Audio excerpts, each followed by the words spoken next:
Crise econômica, escândalo de corrupção na Petrobras, manifestações pró-impeachment pelo país, panelaços. 2015 realmente tem sido um ano complicado para a política e também para a economia do Brasil.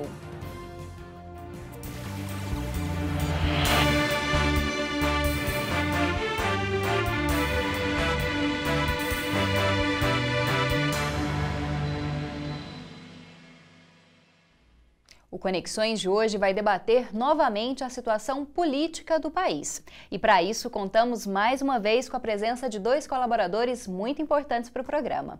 O professor Francisco Tavares, da Faculdade de Ciências Sociais da UFG. Muito obrigada, professor Francisco, pela presença. Eu que agradeço o convite e muito obrigado a vocês. E também professor da Faculdade de Ciências Sociais da UFG, Pedro Célio Borges. Muito obrigada novamente, professor. Obrigado. Vamos debater esses temas todos aí.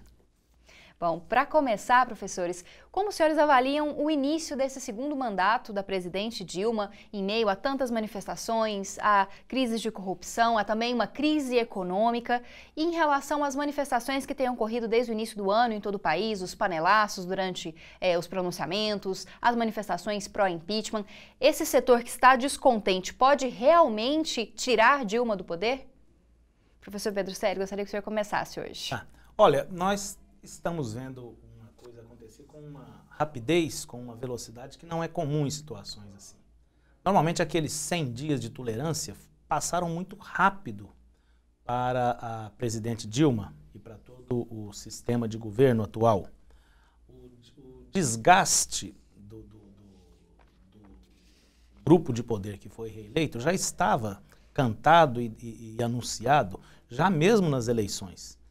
Então, a dificuldade de movimentação do governo diante do Congresso e diante da opinião pública estava certamente anunciado. Isso foi agravado nos primeiros dias com os anúncios dos primeiros indicadores da economia, já nos primeiros meses da nova gestão da presidente Dilma. E é claro que quando o governo perde a iniciativa no campo econômico, ele também perde a iniciativa em outras áreas importantes para a sua sustentação. Como se trata de um governo de coalizão ampla, né, é provável que numa situação assim, e isso se confirmou, os aliados do governo tentam tirar vantagem. E é isso que vem acontecendo. Nós estamos assistindo a um governo que ainda não definiu a sua capacidade de governar. E com isso gera algumas indefinições numa situação em que os sinais de crise estão se avolumando. Eu acho que este cenário dá para a gente compor um quadro inicial aí para nossas discussões.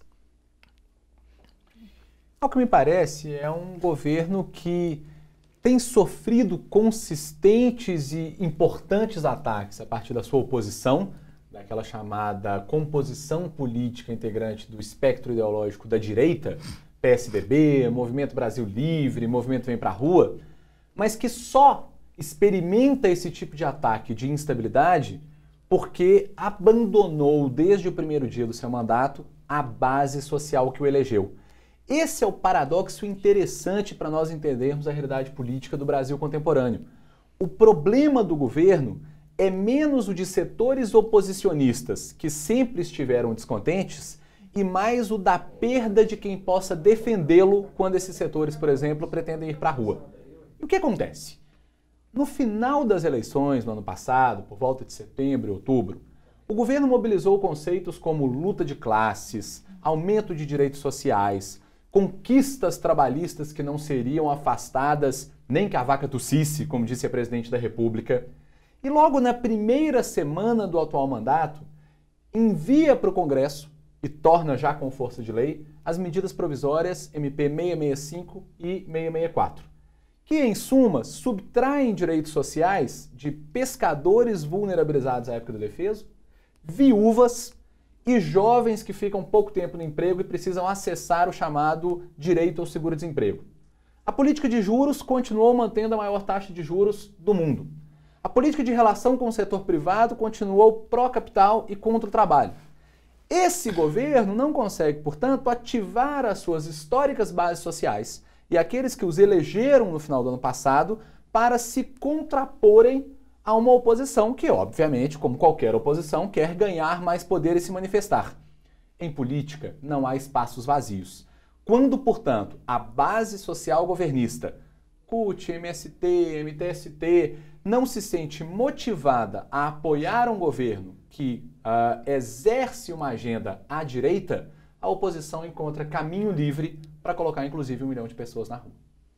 E esse 1 milhão de pessoas na rua, esses panelaços, várias manifestações consecutivas, os movimentos que o senhor mesmo falou, vem para a rua, revoltados online, essa situação, principalmente essa participação dos jovens que estão se dizendo muito descontentes com esse governo e principalmente com a política e o próprio PT, isso pode gerar em algum momento um impeachment? Existe uma base para isso, professor? Do meu ponto de vista, a situação política não indica, né, possibilidade do impeachment.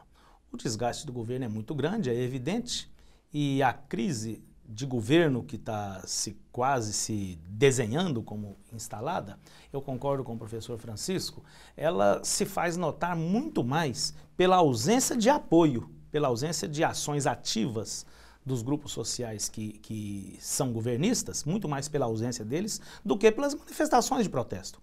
O protesto já era conhecido, a eleição saiu aí praticamente 50% a 50%. Os 50% do contra continuam na ativa. E os 50% a favor sumiram do cenário político. Eles estão envergonhados de terem apoiado o governo. É esse o grande problema do sistema de governo da presidente Dilma.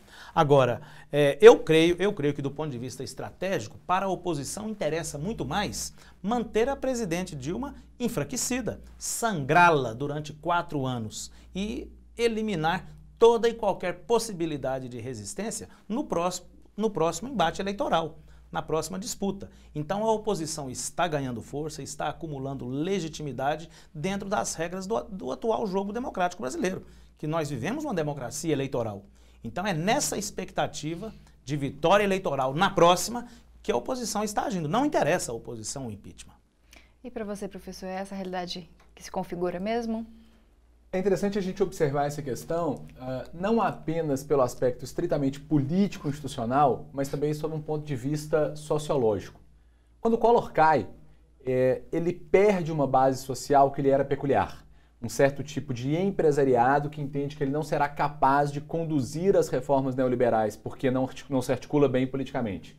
Quando o Vargas cai, ele perde a sua base social trabalhista. Sempre que um governo cai, ele tem um problema com a base social, geralmente junto à elite. O atual governo atende muito bem, obrigado, os interesses da elite, portanto, empreiteiras, bancos, etc. Então ele não tem nenhum problema de cair nesse sentido. Ele vai ser chantageado por essa elite e sua oposição parlamentar, mas ela não tem nenhum interesse em derrubá-lo, porque para ela ele governa muito bem. Bom, a gente vai continuar falando sobre crise política e também crise econômica no próximo bloco. Não saia daí.